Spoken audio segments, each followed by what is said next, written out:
Hi, how's business? How's business? How's business? Welcome to How's Business, a podcast on what it's like to do business in the city of Chicago, created by the Institute for Justice Clinic on Entrepreneurship. Today on How's Business, we're welcoming Jimmy Prude of Jimmy's Vegan. Jimmy's got its start in the Auburn-Gresham neighborhood and is now available in grocery stores throughout Chicago. So I just want to start with the basics. Can you tell me your name and the name of your business? Jimmy Prude, and the name of the business is Jimmy's Vegan. We are the producers of Jimmy's Vegan Cookies. I want to hear a little bit more about how Jimmy's Vegan got their start to what you've grown into today. So I started Jimmy's Vegan Cookies with one goal in mind, which was to create a high-quality product that introduced everyday people to the world of vegan and filling a void in the market for great-tasting vegan products. So I started that business on 79th and Racine in the Auburn-Gresham neighborhood of Chicago during my time as a community organizer.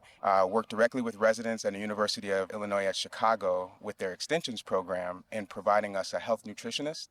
And that health nutritionist was able to work with me and the residents on the weekends at one of the schools in the area, which I believe at the time was Perspectives. And we would speak about introducing plant-based lifestyles into their daily routine, not saying to go vegan or go vegetarian, but what does it mean to be a health-conscious individual? And from there, I, being a vegan, used to try to find access to desserts in the neighborhood, and it was challenging. So that's when I started making my own vegan cookies, and residents used to ask me, what are you eating, Jimmy? And I'd be like, it's just food. And, they say, can I get some? And I would say no. And then I eventually started sharing, because you cannot share with the residents and the people you live around. Mm-hmm. So they enjoyed them, and they asked me where they can get them from. And at the time, I really didn't have a plan for scaling that, nor did I have interest at the time because of just the feel of it, right? And then eventually, I did the 79th Street Renaissance Festival and provided the product to people. So first time 79th Street Renaissance Festival, did you advertise your cookies as vegan, or what were people thinking they were getting as they approached your table? Ahead of time, no. I had no marketing plan at the time. Okay. There was no marketing behind that. That was just, let me do the 79th Street Renaissance Festival. People asked if they could try the cookies that I was making. I set up a booth, and I had this green banner that I had designed. The banner basically said Jimmy's Vegan Cookies. And then the tagline at the time said vegan with an artistic taste. So I look back on that, I was like, what does that mean? But from there, people saw the sign, it stuck out, and they came by, they tried some of the samples, and they ended up purchasing them. I think I was selling them at $5 a pack at the time. I had bought 95 units. We sold out of all 95 units in less than 5 hours. Selling out in less than 5 hours with 95 units, and there were 10 cookies in each pack, that said a lot to me, because even during that time, while I was selling, but at the same time engaging residents and people who were coming to the festival, some of the things that I heard was it doesn't taste vegan. One thing that really stuck out to me, what one resident said, that even to this day, he said, I don't know what vegan means, but I know it's healthy for you. And another young lady had came up to me and said, where can I buy these? So those three comments kind of set the tone for me to take Jimmy's Vegan Cookies at the time a little bit more seriously and find a way to do product placement. One thing that we run into working with small business is when you have that first launch, that first thing that you want to do, you find out there's a lot of red tape associated with that, and right. You have to make the decision about whether or not you're going to try to comply with that or take a risk or how you're going to proceed. Can you tell me a little bit about your thought process when you were really doing that first try? To tell you the truth, I was so interested in being a part of the festival that I didn't really dive deep into a lot of the rules around selling a food product.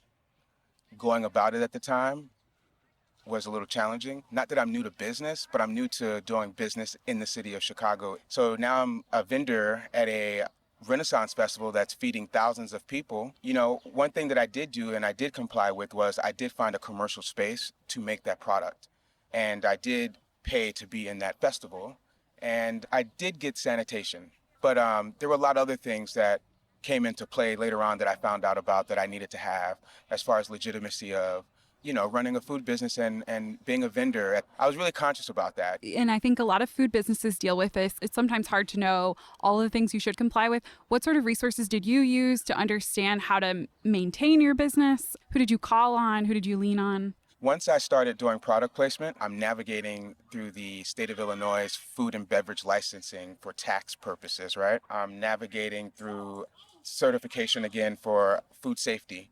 And I'm navigating through what it means to provide a product in secure containers. So I did seek help And some of the institutions that I sought help from was JVC at the time and SBA, so Small Business Administration. That helped me understand a little bit more about what they call a sell sheet. So preparing the products that I am selling to be presented in a way where you just provide your data to whoever it is that you are going to do business with. And then they can look at your product, look at pricing if pricing is on there. They can see the ingredients that's on there. So that was very helpful in that side of things. SBA provided support because I was working with one former business owner, and then I worked with a former manager, director, executive in the food and beverage space, and he knew about production. And having these two sides of business at your disposal when you're there working with them is like extremely valuable. And you've talked a lot about this point at which you decided to start really taking your business seriously. I'm curious, like, what that means to you, what it means to you to be working for yourself and be providing this product to the community. Yeah, so taking the business seriously means it's like going back to school. Like, I had to understand science a lot better for food. Sure. So you've identified a few things throughout this interview that are part of Chicago's infrastructure that help businesses. So the SBA, having small fairs where people can show their goods when they're still on a small scale, having commercial kitchens where people can get a start. Can you elaborate a little bit more on how Chicago has been a part of your journey and why it's important to you that your business is located here in Chicago? When I was younger, my mother used to purchase these books on historical African-American people in the United States. These people range from politicians to business owners to artists and entertainment. And I remember reading a lot of these stories about the business owners and how Chicago had this pretty thriving and robust, and they still do, business community. And there's a rich history and legacy here. And being able to establish these businesses during times of hardship, that's a pretty rich legacy to kind of build upon. I remember I read the biography of John Johnson through Johnson's Publishing. I remember reading in there about direct sales and how that magazine, Ebony Jet, just got pushed out through direct sales. You know, it's almost like word of mouth, you know, selling directly to people and people saying, hey, did you see this? Did you check this out? And I kind of emulated that early on with my product through direct sales. Not that it's a new concept, but just being able to see how that worked in the community in which I started, and then being able to go out broader from there, make sure everybody had access to the product. Yeah, I love that you are inspired by Johnson Publishing and the other entrepreneurs in Chicago who have come before you. If we could fast forward to today, what is it like navigating through City Hall to the extent that you've had to interact with City Hall? One thing I have learned is not to be frustrated when you're dealing with government over not getting certain things done or having pushback or setbacks or having to go from point A to point B just to go back to point A. So working with the city has gotten better, believe it or not, in certain aspects of business registration, licensing. They have a ticketing system now, and it's very orderly. You go in, you get your ticket, your number's called, there's customer service at the desk. I do like how everything is done kind of in a timely fashion to some extent. The process has gotten better. Even the information that's listed online has gotten a lot better. I even saw the website recently for LLC registration. I thought that was very clean, very simple. It's like 2 or 3 clicks and you're right where you need to be. So from a state level, utilizing technology to, streamline processes, get rid of old ones, and just make it easy for, I won't say easy, but less difficult. Yeah, more readily available for residents. That's really good. So if you could give Mayor Emanuel or City Council or any part of the government one piece of advice, what would that piece of advice be? The big thing that's coming to mind is Chicago's a great city for business. And in order to keep that small business community and emerging business community thriving, you have to cultivate that community. That also includes continuing to be able to provide access to capital through partnerships that are meaningful to the business owners.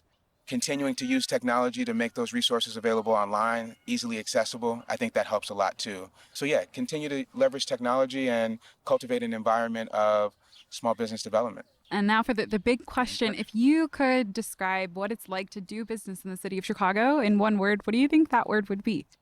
Hard but fair. Hard but fair. Okay, tell me more about that. It's like challenging. I won't say hard like hard to do business, but challenging. Chicago's a food city, one. So you're always niching out your space. You always got to be innovative. You have to be creative in connecting with your customers, potential customers. And That can be challenging, but if you just focus back on what you're doing with your business, the mission of your business, the goals of your business, then it becomes less cluttered. I look at Chicago as like a city, like, you're always wrestling to some extent as a business owner, but it's not a bad wrestling. You're engaged. You're maneuvering, there's so many different aspects of engaging the city that you do business with. And when you're successful at it, you know it. But sometimes you're not successful, but it doesn't mean you're not going to be successful for a long period of time. It could just be maybe a few moments in time. So it's fair because there's obstacles. You get over one obstacle, you may have a good runway, and then there's another obstacle. But I think these are the challenges that you face in big cities. And I think if you can get past it, then it sets the stage for being able to maneuver through any other rules and regulation as your business grows. My last question, is there anything else that you want to make sure you're able to share about Jimmy's Vegan or about your experience working in the city? I like working in the city of Chicago. As a small business owner, there's a lot of challenges that I face. But at the end of the day, my goal as a business owner is to identify them, work towards them, and be able to, accomplish my goals, solving whatever pain points I may have. Since 1998, the Institute for Justice Clinic on Entrepreneurship has provided free legal assistance, support, and advocacy for low-income entrepreneurs in Chicago. The IJ Clinic also trains University of Chicago law students to be vigorous and creative advocates for entrepreneurs. For more information, visit www.howsbusinessshy.com.